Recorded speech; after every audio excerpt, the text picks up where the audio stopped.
Hello and welcome to the Explorer blog. My name is Daniel, and in this video we're going to be learning about aberration and how to take it out of your photo. So this photo was taken in less than good conditions. So I had to do quite a bit of editing to make it look better than the original. So that's the original. It was in very poor lighting, but it was the last MD-80 flight for Delta. But so you'll notice if I go around, there's an outline here that is in purple, and that's called aberration. So it's because the lens can't focus all of these different colors on the photo at once due to the lighting conditions. So that's why you have this purple outline. So we're here in Lightroom, Adobe Lightroom, and we're going to be taking this part out. So here's how to do it. So if you're here in your main panel, you go down here where it says Optics. It's in the Optics section. You can click Remove Chromatic Aberration, and that does a little bit to reduce it, but it's not very helpful. And so that's why we're going to click this thing here. It's an icon of 3 squares. When you click it, it says defringe. And so when you click it, you'll have an option. You can choose purple or green. So you'll see actually, if we zoom in enough, you'll see there's like purple and green in this photo. There's like a layer of purple, and then outside there's a layer of green. So what you would do is that you would choose, you're able to choose which color you can select.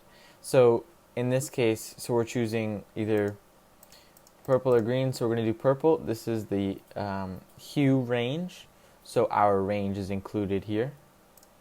So you use the eyedropper and then you click, it automatically selects the Hue Range. So I'm just going to undo that. And then so for this range, I'm just going to move the amount to all the way to the right. And you'll notice as I do it, based on how much I do it, it'll take away the amount of purple that's visible in the photo.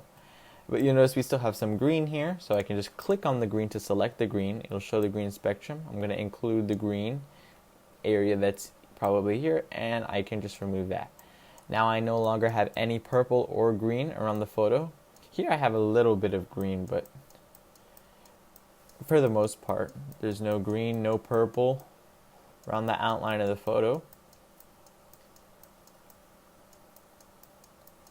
Yep, so there's no more aberration on this photo. So this does sometimes make the outer edges blurry.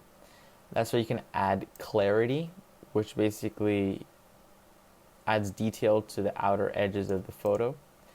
But from the original to where we are now, that's a good deal better.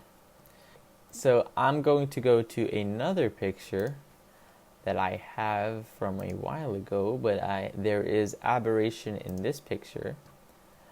So in this picture, we have some aberration here in the windows of the airplane, and also right here in the nose wheel we have some purple.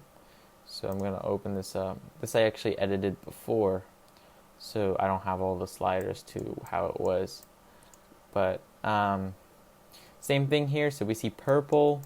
There's purple on this side of the nose gear, and then there's also purple around here, around the windows. So we'll just take the purple instead of the green, and we'll just push it to a good amount. Not so much that it gets blurry, but just so that we have reduced aberration. So just the difference in these lights in the front.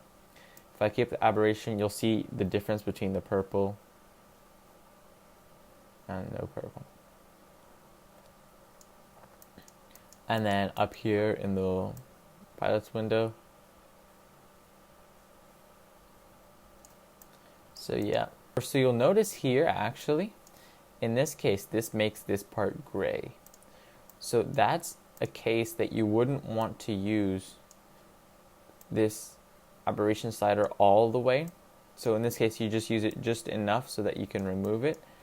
And then you can pull the blues from this color slider, and then from the color mixer you'll be able to choose the certain colors. Anyways, thanks for watching. I hope this video proved to be helpful for you, and I'll see you in the next video.